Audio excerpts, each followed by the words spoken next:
আমাদেরকে ভয় দেখিয়ে আমাদের আজকের প্রধান মুফাসসির মাওলানা ডক্টর মিজানুর রহমান আজারীকে দেশ ছাড়তে বাধ্য করেছিলেন। আজ এসে দেখে যান, আপনি নেই, আমাদের ডক্টর মাওলানা মিজানুর রহমান শুধু নেই, তার লক্ষ লক্ষ ভালোবাসার মানুষেরা টেকুয়া শুধু নয়, গোটা বাংলাদেশকে আজ আলো ছড়িয়ে দিয়েছে। আপনারা সাইদি সাহেবকে হত্যা করেছেন, এক সাইদি রহমানের অনুপস্থিতিতে লক্ষ সাইদি আমাদের তৈরি হয়ে কোরআনের দাওয়াত পৌঁছে দিচ্ছে। আমাদের হত্যা করা যায়, আমাদের ফাঁসি দেওয়া যায়, আমাদের শেষ করা যায় না, আমাদের শেষ করা যাবে না। আজকের এই বিশাল তাফসিরুল কোরআন মাহফিলের সম্মানিত সভাপতি, আজকের এই মাহফিলের সম্মানিত প্রধান মুফাসসিরে কোরআন, আন্তর্জাতিক খ্যাতিসম্পন্ন আলেম দ্বীন, বিশিষ্ট ইসলামিক স্কলার, আমাদের অত্যন্ত শ্রদ্ধাভাজন, গোটা বিশ্বের দরবারে যিনি কোরআন এবং ইসলামের আহ্বান অত্যন্ত যৌক্তিকভাবে মানুষের সামনে তুলে ধরছেন, আমাদের আজকের সেই প্রাণপ্রিয় প্রধান আকর্ষণ জনাব মাওলানা ডক্টর মিজানুর রহমান আজহারী, আজকের এই প্রোগ্রামে উপস্থিত সম্মানিত আমন্ত্রিত অন্যান্য ওলামায়ে কেরাম, বরেণ্য আলেম দ্বীন, আজকের এই প্রোগ্রামের সম্মানিত অতিথি, বাংলাদেশ জামাত ইসলামী কক্সবাজার জেলা শাখার সংগ্রামী আমির,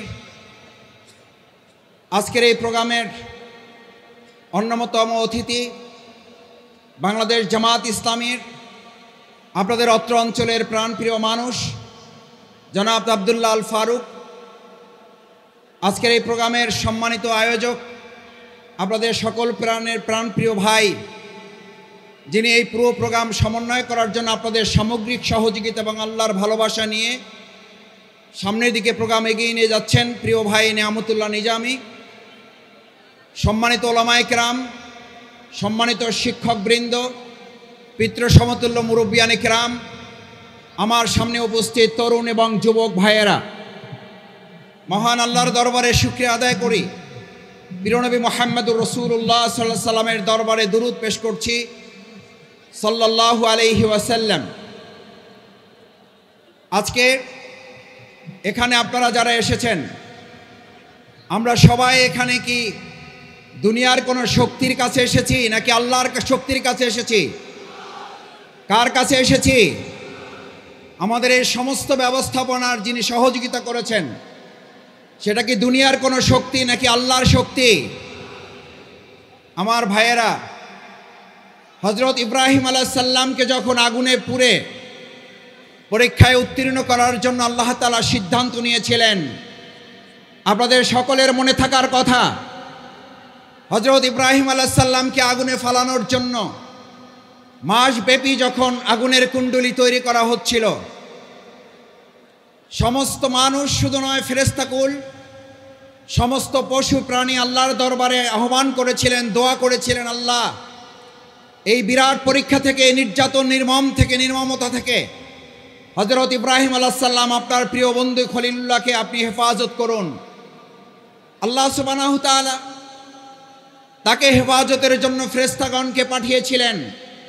আপনাদের সকলের মনে থাকার কথা, হযরত জিবরাইল আমিন ইব্রাহিম আলাইহিস সালামের কাছে গিয়ে আবেদন করেছিলেন, ইব্রাহিম, আমি আল্লাহর পক্ষ থেকে আপনার কাছে এসেছি, যদি আপনার কোনো সহযোগিতার প্রয়োজন হয় তাহলে আপনাকে আমি সহযোগিতা করতে চাই।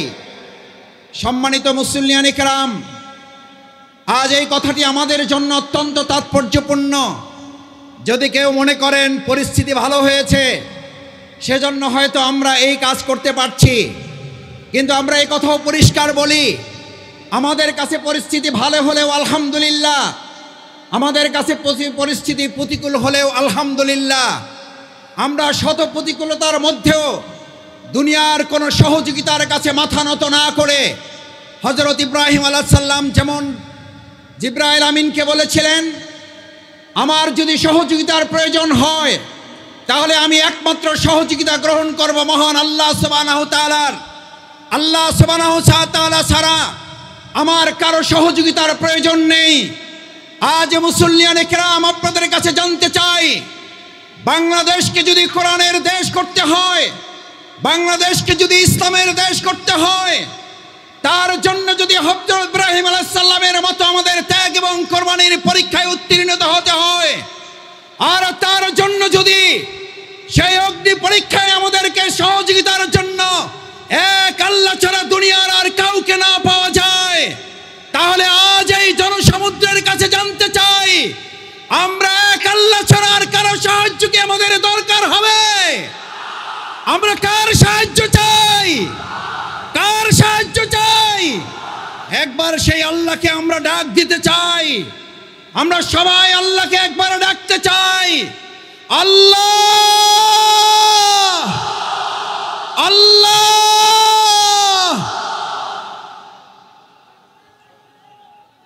সম্মানিত ভাই এবং বন্ধুগণ, হযরত ইব্রাহিম আলাইহিস সালাম আল্লাহর সাহায্য চেয়েছিলেন। দুনিয়ার কোনো মানুষ শুধু নয়, ফেরেশতাগণের সাহায্যও তিনি নেননি। যে ইব্রাহিম আলাইহিস সালাম আল্লাহর সাহায্যের ভরসা করেছিলেন, সেই ইব্রাহিম আলাইহিস সালামকে আল্লাহ তাআলা সাহায্য করেছেন না করেন নাই? আগুনের মধ্যে তাকে বাঁধা রশিটা পর্যন্ত পুড়ে গেছে। হযরত ইব্রাহিম আলাইহিস সালাম আগুনের স্পর্শ করা তো দূরের কথা, হযরত ইব্রাহিম আলাইহিস সালাম সেই সময়, ওই সময়টুকু যা তিনি আগুনের মধ্যে অবস্থান করেছিলেন, সেই সময়টুকুকে বলা হয়ে থাকে তিনি তার জীবনের সবচেয়ে সুখী এবং আরামের জীবন যাপন করেছেন। সুতরাং কোরআনের জন্য যারা কথা বলবে, ইসলামের জন্য যারা কথা বলবে, কোরআন বাস্তবায়নের জন্য যারা কাজ করবে, ইসলাম বাস্তবায়নের জন্য যারা কাজ করবে, আজ এখানে আমরা যারা উপস্থিত হয়েছি, আমরা যদি আজ এখান থেকে সিদ্ধান্ত নিতে পারি, আমাদের জীবনের সর্বস্বটুকু বিলিয়ে দিয়ে হলেও যে কোরআনের ভালোবাসায় আজ আপনারা এখানে সামিল হয়েছেন, আপনারা কি কোনো ব্যক্তির আহ্বানে ভালোবাসায় এসেছেন, নাকি কোরআনের ভালোবাসায় এসেছেন? কিসের ভালোবাসায় এসেছেন? এই কোরআনকে আগামী দিনের সংসদে যদি পাঠাতে হয়, তার জন্য আমাদের 2024 সালের জুলাই আগস্টের তরুণ যুবকেরা যারা জীবন বাজি রেখে উই ওয়ান্ট জাস্টিসের স্লোগান রেখেছিল, সেই উই ওয়ান্ট জাস্টিসের স্লোগান বাস্তবায়ন কি মানুষের তৈরি করা মতবাদ বাস্তবায়ন করতে পারবে, নাকি কোরআন পারবে? উই ওয়ান্ট জাস্টিসের জন্য তরুণ যুবকেরা, আমাদের মীর মুগ্ধ আবু সাঈদরা যদি জীবন দিতে পারে, আজ তরুণ যুবক এবং আমাদের জনতাকে জিজ্ঞেস করতে চাই, আগামী দিনে কোরআনের সংসদ কায়েমের জন্য, ইসলামের সংসদ কায়েমের জন্য আরেকবার যদি জীবন দিতে হয় আমাদের, সেই জীবন দিতে আমরা কি রাজি থাকব? আমরা কি রাজি থাকব?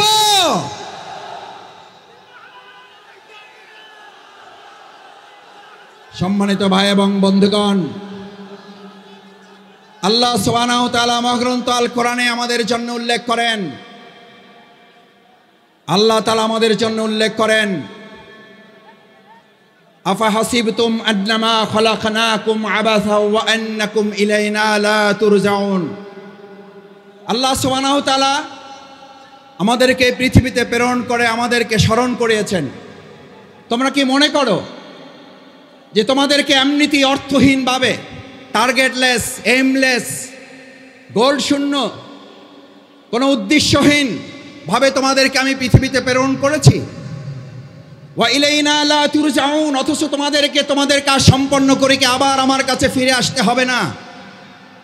আমাদের সম্মানিত ভাই এবং বোনেরা, আমার পর্দার আড়ালের মা ও বোনেরা যারা আছেন এখানে, আজ যারা উপস্থিত হয়েছি, আমাদেরকে কথা ভালো করে মনে রাখতে হবে। আজ এখানে আমরা যে কোরআনের ভালোবাসা এসেছি, সেই কোরআন আমাদের উপরে 3টি মৌলিক দায়িত্ব অর্পণ করেছে। এক, আল্লাহ সুবহানাহু ওয়া তাআলা বলেন, আফা হাসিবতুম আন্নামা খালাকনাকুম আবাসা, আমি তোমাদেরকে অর্থহীনভাবে পৃথিবীতে সৃষ্টি করি নাই, আমি তোমাদেরকে পৃথিবীতে সৃষ্টি করেছি একটা গুরুত্বপূর্ণ উদ্দেশ্য নিয়ে। সেই উদ্দেশ্য সম্পর্কে আল্লাহ তাআলা পরিষ্কার রোডম্যাপ ঘোষণা করেছেন। এখন আমাদের দেশের অর্থনীতি সংস্কারের প্রশ্ন উঠছে, আমাদের দেশে রাজনীতি সংস্কারের প্রশ্ন উঠেছে, পররাষ্ট্রনীতি সংস্কারের প্রশ্ন উঠেছে। আমরা আজ সংস্কারের দায়িত্বে যারা আছেন তাদের কাছে আল্লাহ তাআলার সংস্কারের রোড ম্যাপ তুলে দিতে চাই। আল্লাহ তাআলা কোরআনে ঘোষণা করেন, ফাইম্মা ইয়াতিয়ান্নাকুম মিন্নি হুদান, আমি এই পৃথিবীতে মানুষকে প্রেরণ করে তাকে একটা রোড ম্যাপ দিয়ে দিয়েছি। এই রোড ম্যাপের মধ্যে তার রান্নাঘর থেকে শুরু করে তার সংসদ ভবন পরিচালনার পর্যন্ত সমস্ত বর্ণনা আমি উল্লেখ করে দিয়েছি। সুবহানাল্লাহ। আমার ভাইয়েরা, মহাগ্রন্থ আল কোরআনের মধ্যে যে রোড ম্যাপ আল্লাহ উল্লেখ করেছেন, ফামান তাবিআ হুদায়া, যদি এটাকে ফলো করে, যদি এটাকে অনুসরণ করে, যদি এটাকেও মেনে চলে, তাহলে আল্লাহ ঘোষণা দিচ্ছেন, কোনো প্রধানমন্ত্রী না, কোনো প্রধান উপদেষ্টা না, কোনো উপদেষ্টা বৃন্দগণ নন, কোনো জাতিসংঘের মহাসচিব নন, এক আল্লাহ সুবহানাহু ওয়া তাআলা ঘোষণা দিয়েছেন, ফামান তাবিআ হুদায়া, তাহলে তোমরা রোড ম্যাপের আসল রাস্তা খুঁজে পাবে।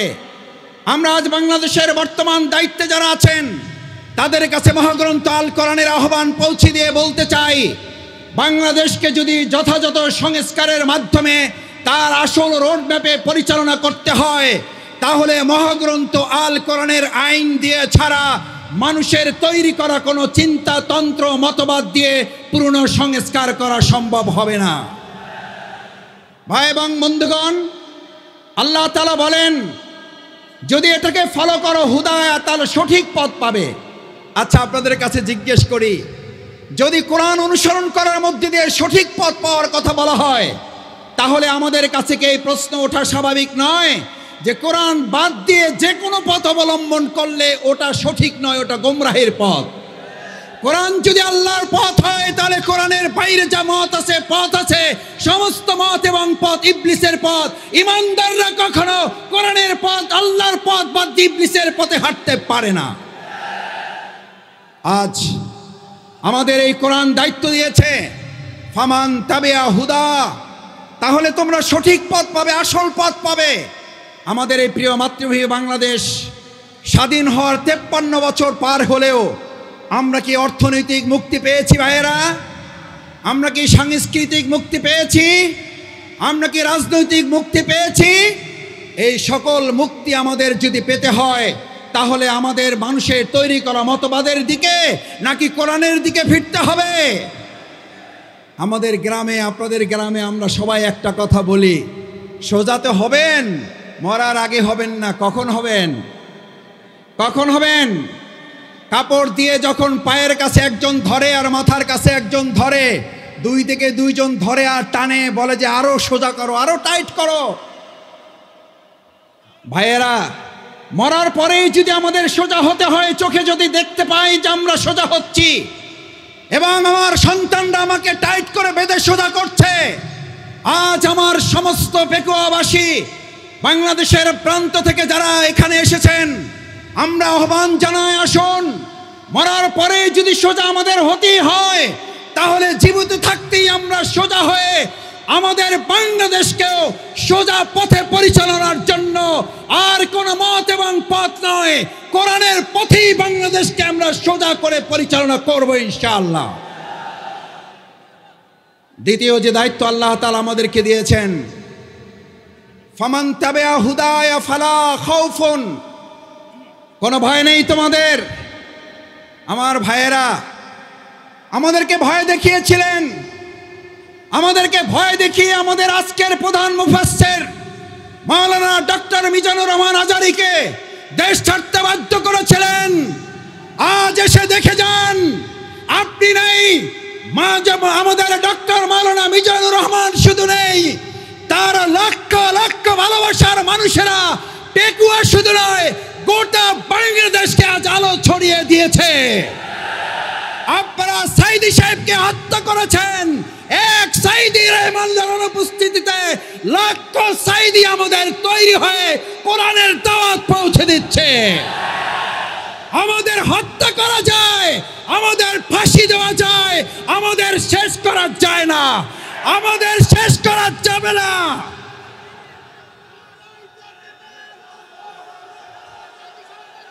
সম্মানিত ভাই এবং বন্ধুগণ,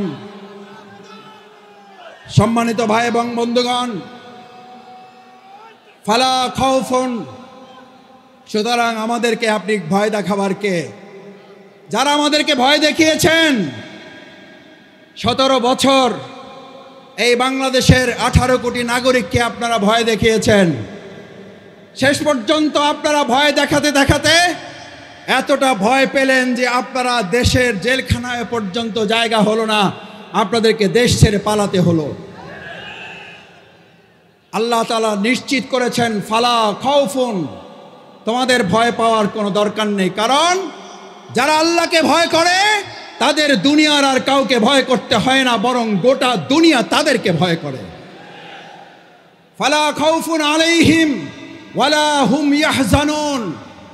আল্লাহ সুবহানাহু ওয়া তাআলা শুধু ভয়ের ব্যাপারে আপনাকে নিশ্চিত করে নাই, আল্লাহ তাআলা বলেন আমার এই ভয়ে যদি তোমরা উত্তীর্ণ হতে পারো, এক আল্লাহকেই যদি ভয় করতে পারো, কোনো গুলি বন্দুককে যদি তোমরা ভয় না করো, তাহলে আমি আল্লাহ তোমাদেরকে এবার দ্বিতীয় নিশ্চয়তা দিচ্ছি, ওয়ালা হুম ইয়াহজানুন, তোমাদের আর কোনো রকম দুশ্চিন্তা উদ্বেগ উৎকণ্ঠায় ভুগতে হবে না। আলহামদুলিল্লাহ, বিগত 15 বছর আপনারা ত্যাগ এবং কোরবানি, নির্যাতন নিপীড়নের মুখে থেকেছেন। এই পেকুয়াবাসী, এই চট্টগ্রামের বন্দরের নগরীর মানুষেরা জীবন বাজি রেখেছেন, কিন্তু কোনো গুলি বন্দুক ফাঁসির কাছে আমাদের ভাইয়েরা মাথা নত করে নাই বলেই আজ আল্লাহ তাআলা উদ্বেগ উৎকণ্ঠা এবং স্বস্তির মধ্যে আমাদের এই সুন্দর একটা প্রোগ্রামের আয়োজন করার তৌফিক দিয়েছেন। এটা কার পুরস্কার? কার পুরস্কার? আমাদের পূর্ণ পুরস্কার এখনো আমাদের হাতে আসে নাই। আমাদের আসল পুরস্কার আল্লাহ ঘোষণা করেছেন, বিসমিল্লাহির রহমানির রহিম, ইযা জাআ নাসরুল্লাহি ওয়াল ফাত। যখন আল্লাহর সাহায্য এবং বিজয় আসে, কার সাহায্য? কার? কোন পার্শ্ববর্তী রাষ্ট্রের, প্রশাসনের, সেনাবাহিনীর, র্যাবের সাহায্য কার? নাসরুল্লাহ, ইযা জাআ নাসরুল্লাহি ওয়াল ফাত। যে আল্লাহ আমাদেরকে সাহায্য করেন, সে আল্লাহ তাআলাই বলেন আমি যখন কাউকে সাহায্য করি তার বিজয় ছাড়া আর অন্য কিছু হতে পারে না। নাসরুল্লাহ, ইযা জাআ নাসরুল্লাহি ওয়াল ফাত, কারণ আমার সাহায্য যেখানে যায় গোটা দুনিয়া তার বিপক্ষে থাকলেও বিজয় ছাড়া তার কিছুই হয় না। আজ বাংলাদেশে আল্লাহর সাহায্য এসেছে, গোটা কোরআনের রাষ্ট্র কায়েম হওয়া ছাড়া পূর্ণাঙ্গ বিজয় আমাদের হতে পারে না। আমাদের পূর্ণাঙ্গ বিজয় কি? আমাদের পূর্ণাঙ্গ বিজয় শুধু একজন এমপি হওয়া নয়, আমাদের পূর্ণাঙ্গ বিজয় শুধুমাত্র একজন মন্ত্রী হওয়া নয়, আমাদের পূর্ণাঙ্গ বিজয় শুধুমাত্র একজন রাষ্ট্রপতি হওয়া নয়, আমাদের পূর্ণাঙ্গ বিজয় শুধু একজন প্রধানমন্ত্রী হওয়া নয়, আমাদের পূর্ণাঙ্গ বিজয় শুধুমাত্র ইসলামী দল ক্ষমতায় যাওয়া নয়, আমাদের পূর্ণাঙ্গ বিজয় হচ্ছে আলা লাহুল খালকু ওয়াল আমর, সৃষ্টি যার, আইন চলবে তার। আমার ভাইয়েরা, সৃষ্টি যার, আইন চলবে তোমার। আইন চলবে কার? আইন চলবে কার? বাংলাদেশ আজ সেরকম একটা সুন্দর কল্যাণমূলক রাষ্ট্র বিনির্মাণের জন্য এখানে যারা এসেছেন, কোরআনের প্রেমে যারা বসেছেন, কিসের উপরে বসেছেন এটা চিন্তা করেন নাই। আপনার মাথার উপরে ফ্যান আছে, লাইট আছে, বাতাস আছে, নাই চিন্তা করেন নাই। আজ এখানে যারা এই কোরবানি পেশ করে কোরআনের ভালোবাসায় সমবেত হয়ে গায়ে গা লাগিয়ে লক্ষ লক্ষ জনতা এখানে হাজির হয়েছেন, এই লক্ষ জনতা যদি আজ একটা আহ্বান এখান থেকে নিয়ে যেতে পারেন, রাসূল করিম সাল্লাল্লাহু আলাইহি সাল্লাম এরকম মজলিসকে সামনে রেখে আমার মুসল্লিয়ানে কিরামগণকে উদ্দেশ্য করে, এই জামানাকে উদ্দেশ্য করে রাসূল করিম সাল্লাল্লাহু আলাইহি সাল্লাম সাহাবীদেরকে স্মরণ করালেন। দুর্ভোগ হচ্ছে সেই মানুষের জন্য, ভালো করে খেয়াল করুন, দুর্ভোগ হচ্ছে সেই মানুষের জন্য, দুর্ভোগ হচ্ছে সেই মুসলিমের জন্য, দুর্ভোগ হচ্ছে সেই কোরআন প্রেমিকের জন্য যে আল্লাহকে ভুলে গিয়ে নিজেকে নিয়ে ব্যস্ত হয়, যে আল্লাহকে ভুলে গিয়ে নিজেকে নিয়ে ব্যস্ত হয় এবং সে নিজেকে নিয়ে ব্যস্ত হতে গিয়ে দুনিয়ার সব কিছু থেকে বঞ্চিত হয়ে যায়। আমরা কি দুনিয়া থেকে বঞ্চিত হয়ে নিজেকে নিয়ে ব্যস্ত হব না আল্লাহকে নিয়ে ব্যস্ত হব? আমার ভাইয়েরা আসুন, আজ সেই কারণে রাসূল করিম সাল্লাল্লাহু আলাইহি সাল্লাম বললেন, আব্দুল্লাহ ইবনে মাসউদ হাদিসটি বলে আমার কথা শেষ করে, আব্দুল্লাহ ইবনে মাসউদ রাদিয়াল্লাহু তাআলা আন قال رسول الله صلى الله عليه وسلم ويقولون ما لا يفعلون।